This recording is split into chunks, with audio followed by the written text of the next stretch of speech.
Assalamualaikum warahmatullahi wabarakatuh. Perkenalkan, nama saya M. Dias Arasta. Saya mahasiswa dari Politeknik Negeri Medan. Di sini saya akan mempresentasikan tentang bukti audit dan kertas kerja audit. Sebelumnya kita masuk ke tujuan audit.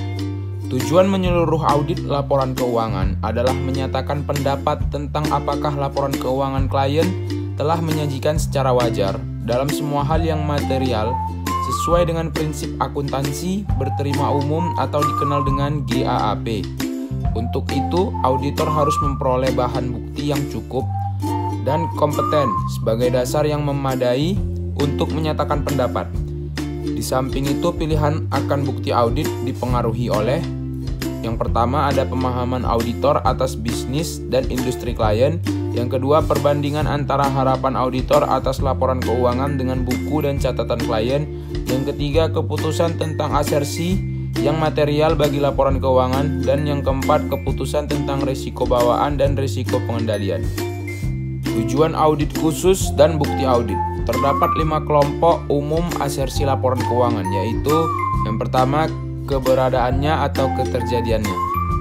Asersi tentang keberadaan atau keterjadiannya berhubungan dengan apakah aktiva atau utang perusahaan benar-benar ada pada tanggal neraca dan transaksi-transaksi yang tercatat telah benar-benar terjadi selama periode tertentu. Keberadaan atau eksistensi suatu aktiva tidak hanya dilihat dari wujud fisiknya saja, seperti kas, persediaan, dan aktiva tetap. Namun ada pula yang ada wujud fisiknya, misalnya piutang dan utang usaha. Sehubungan dengan saldo piutang di atas, manajemen hanya menyatakan bahwa piutang yang terdiri dana piutang usaha benar-benar ada pada tanggal neraca. Manajemen tidak menyatakan bahwa 10 juta adalah jumlah yang benar. Kelengkapannya. Asersi tentang kelengkapannya berhubungan dengan apakah telah memasukkan semua transaksi dan akun atau rekening yang harusnya disajikan dalam laporan keuangan. Asersi manajemen tentang saldo piutang 10 juta mempunyai arti bahwa jumlah tersebut telah meliputi semua transaksi atau kejadian yang mempengaruhi saldo piutang tersebut. Tidak ada piutang yang tidak dilaporkan atau dinyatakan lebih. Auditor sangat memperhatikan terhadap asersi kelengkapan ini dalam kaitannya untuk menentukan kemungkinan adanya penyajian komponen laporan keuangan yang kurang dari yang seharusnya dengan menghilangkan suatu atau transaksi yang seharusnya ada. Hak dan kewajibannya. Asersi tentang hak dan kewajiban berhubungan dengan apakah aktiva tersebut benar-benar milik perusahaan dan semua utang adalah benar-benar kewajiban perusahaan pada tanggal neraca. Asersi ini menyatakan bahwa manajemen secara implisit menyatakan bahwa piutang dan aktiva-aktiva lainnya yang dilaporkan pada neraca benar-benar milik perusahaan dan utang-utang yang dilaporkan pada neraca benar-benar kewajiban perusahaan secara sah. Dengan demikian, asersi ini hanya berkaitan dengan komponen-komponen neraca, khususnya aktiva dan utang. Penilaian atau alokasi. Asersi penilaian atau alokasi berkaitan dengan ketepatan metode penilaian maupun pengalokasian yang digunakan oleh perusahaan, serta kebenaran perhitungannya. Setiap laporan komponen laporan keuangan dengan jumlah tertentu mempunyai arti bahwa jumlah tersebut yang pertama telah ditentukan sesuai dengan prinsip akuntansi yang berterima umum. Dan yang kedua, bebas dari kesalahan perhitungan atau kekeliruan klerikal. Kita masuk ke bukti audit. Bukti audit adalah segala informasi yang mendukung data yang disajikan dalam laporan keuangan yang terdiri dari data akuntansi dan informasi yang pendukung lainnya yang dapat digunakan oleh auditor sebagai dasar untuk menyatakan pendapatnya mengenai kewajaran laporan keuangan tersebut. Dasar pembahasan bukti audit adalah standar pekerjaan lapangan, khususnya standar ketiga, mendasari pembahasan bukti audit yang berbunyi bukti audit kompeten yang cukup harus diperoleh melalui inspeksi, pengamatan, permintaan keterangan, dan konfirmasi sebagai dasar untuk menyatakan pendapat atas laporan keuangan yang diaudit. Kita masuk ke tipe bukti audit. Di sini tipe data akuntansi itu ada 2, ada pengendalian intern dan catatan akuntansi. Dan tipe informasi penguatnya itu ada bukti fisik, bukti dokumenter, perhitungan, bukti lisan, perbandingan dan rasio, bukti dari spesialis. Kecukupan bukti audit. Berkaitan dengan kuantitas bukti audit, faktor yang mempengaruhi kecukupan bukti audit meliputi ada materialitas, resiko audit, faktor-faktor ekonomi, ukuran dan karakteristik populasi. Kompetensi bukti audit. Kompetensi bukti audit adalah berkaitan dengan kuantitas atau mutu dari bukti-bukti tersebut. Bukti yang kompeten adalah bukti yang dapat dipercaya sah, objektif, dan relevan. Untuk menentukan kompetensi bukti harus mempertimbangkan berbagai faktor, yaitu adanya sumber bukti, relevansi bukti, objektivitas bukti, yang terakhir saat atau waktu. Evaluasi bukti harus lebih teliti bila menghadapi situasi audit yang mengandung resiko besar. Situasi tersebut adalah sebagai berikut. Yang pertama, pengawasan intern yang lemah. Yang kedua, kondisi keuangan klien yang tidak sehat. Yang ketiga, manajemen yang tidak dapat dipercaya. Yang keempat, penggantian kantor akuntan publik. Yang kelima, perubahan peraturan perpajakan. Yang keenam, usaha yang bersifat spekulatif. Yang terakhir atau yang ketujuh, transaksi yang kompleks. Di sini saya juga menjelaskan program audit. Standar auditing yang berlaku umum menyatakan bahwa dalam merencanakan audit, auditor harus mempertimbangkan sifat luas dan saat pekerjaan yang harus dilaksanakan, serta harus mempersiapkan suatu program audit tertulis untuk setiap audit. Maksudnya, suatu program audit adalah mengatur secara sistematis prosedur audit yang akan dilaksanakan selama audit berlangsung. Program audit tersebut menyatakan bahwa prosedur audit yang diyakini oleh auditor merupakan hal penting untuk mencapai tujuan audit. Program audit juga mendokumentasikan strategi audit. Biasanya auditor berusaha menyeimbangkan prosedur audit top, down, dan bottom up ketika mengembangkan suatu program audit. Jenis pengujian yang termasuk dalam program audit yaitu meliputi adanya prosedur analitis. Di prosedur ini meneliti hubungan yang dapat diterima antara data keuangan dan data non-keuangan untuk mengembangkan harapan atas saldo laporan keuangan. Yang kedua ada prosedur awal, yakni prosedur untuk memperoleh pemahaman atas yang pertama itu faktor persaingan bisnis dan industri klien. Yang kedua struktur pengendalian internnya. Auditor juga melaksanakan prosedur awal untuk memastikan bahwa catatan-catatan dalam buku pembantu sesuai dengan akun pengendali dalam buku besar. Ada juga pengujian estimasi akuntansi. Di sini pengujian ini meliputi pengujian substantif atas saldo. Dan ada juga pengujian pengendalian.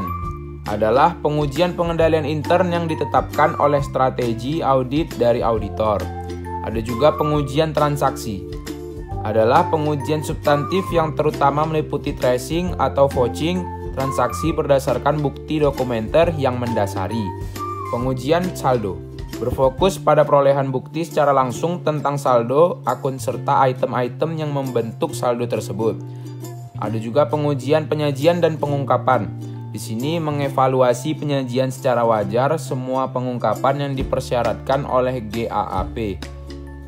Kita masuk ke kertas kerja audit atau working paper.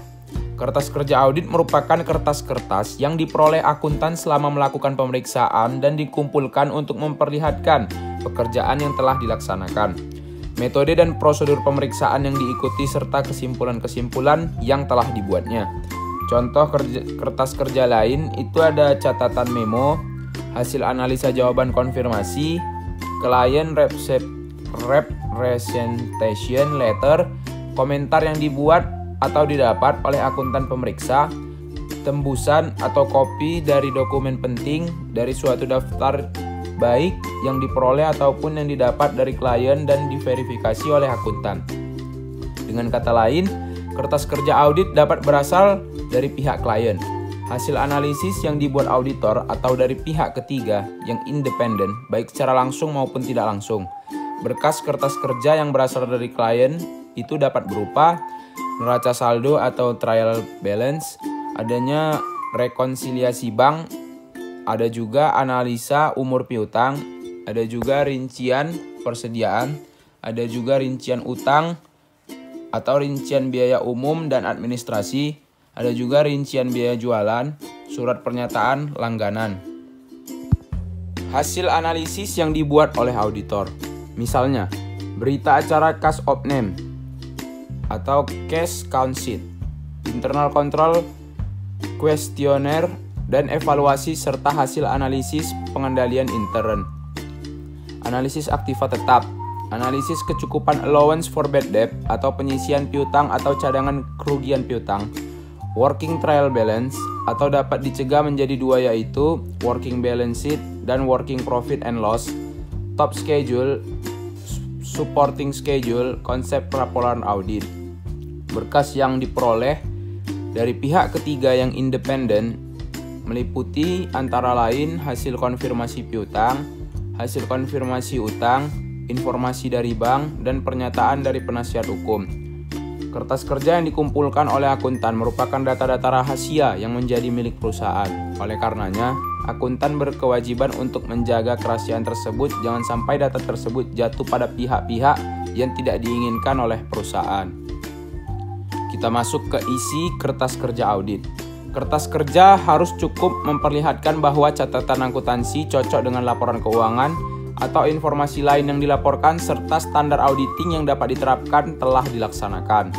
Dalam SA 339 dikemukakan bahwa kertas kerja biasanya berisi dokumentasi yang memperlihatkan, yaitu pertama, pemeriksaan telah direncanakan dan disupervisi dengan baik, yang menunjukkan dilaksanakannya standar pekerjaan lapangan yang pertama. Yang kedua, pemahaman yang memadai atas struktur pengendalian intern telah diperoleh untuk merencanakan audit dan menentukan sifat, saat, dan lingkup pengujian yang telah dilakukan. Dan yang terakhir, bukti audit telah diperoleh, prosedur pemeriksaan yang telah diterapkan, dan pengujian telah dilaksanakan, yang memberikan bukti kompeten yang cukup sebagai dasar yang memadai untuk menyatakan pendapat atas laporan keuangan auditan, yang menunjukkan dilaksanakannya standar pekerjaan lapangan yang ketiga. Tujuan pembuatan kertas kerja audit. Yang pertama itu untuk mengkoordinasi dan mengorganisasi semua tahap pengauditan. Yang kedua sebagai pendukung yang penting terhadap pendapat akuntan atas laporan keuangan yang diauditnya.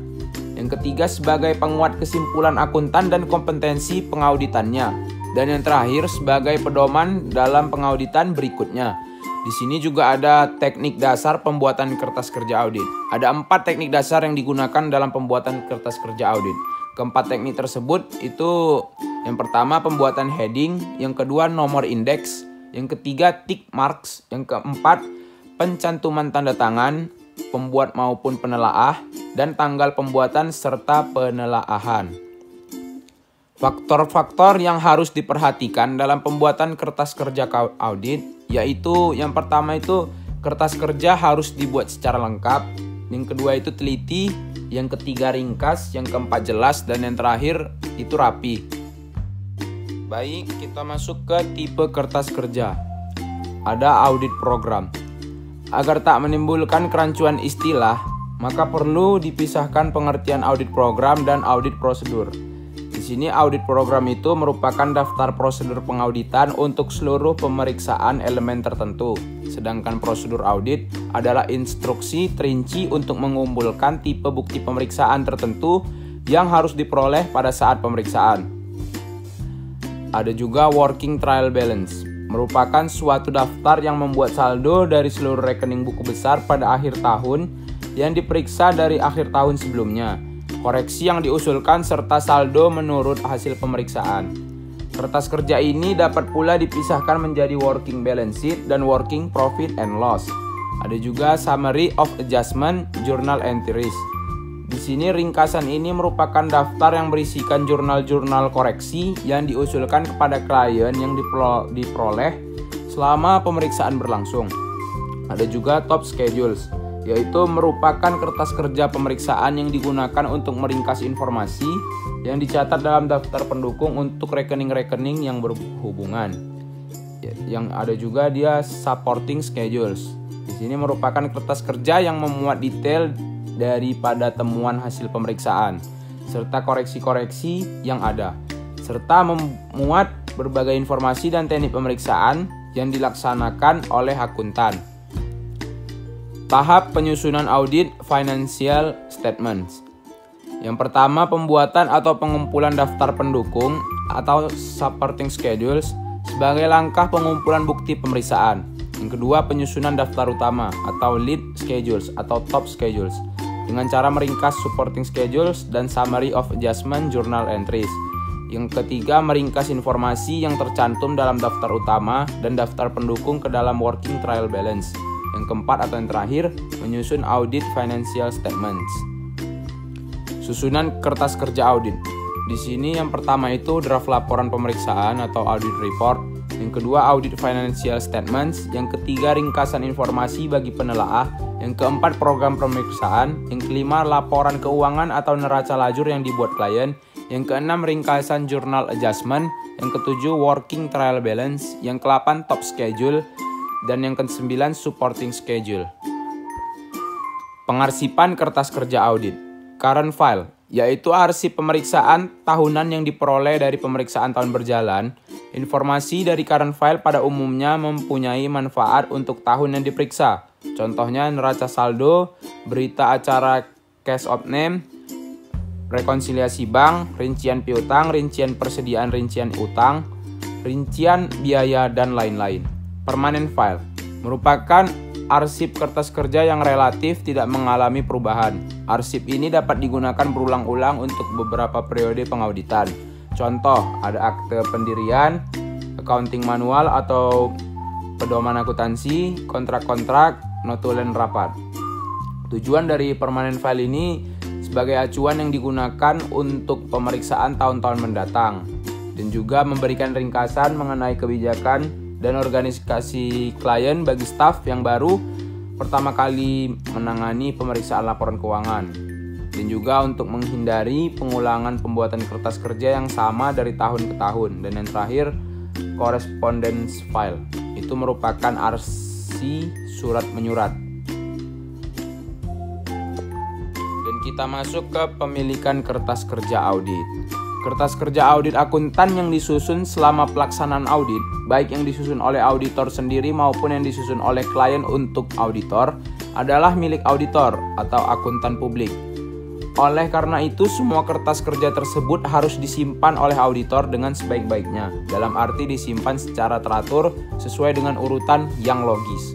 Walaupun kertas kerja tersebut milik auditor, tetapi auditor dilarang memperlihatkan atau membocorkan informasi yang ada pada kertas kerja tersebut kepada pihak ketiga tanpa seizin kliennya, kecuali atas perintah pengadilan atau profesi akuntan. Selama melaksanakan audit, auditor memperoleh sejumlah informasi yang sifatnya rahasia, antara lain berupa informasi tentang gaji karyawan penting atau key personnel, rencana advertensi, dan data biaya produksi dan metode penentuan harga jual produk. Jika auditor membocorkan informasi-informasi pada pihak ketiga atau kepada karyawan kliennya, maka auditor tersebut dapat dimintai pertanggungjawabannya atau dituntut ke pengadilan. Sekian dari presentasi saya hari ini, lebih dan kurangnya saya mohon maaf. Saya pamit undur diri. Wabillahi taufik wal hidayah. Wassalamualaikum warahmatullahi wabarakatuh.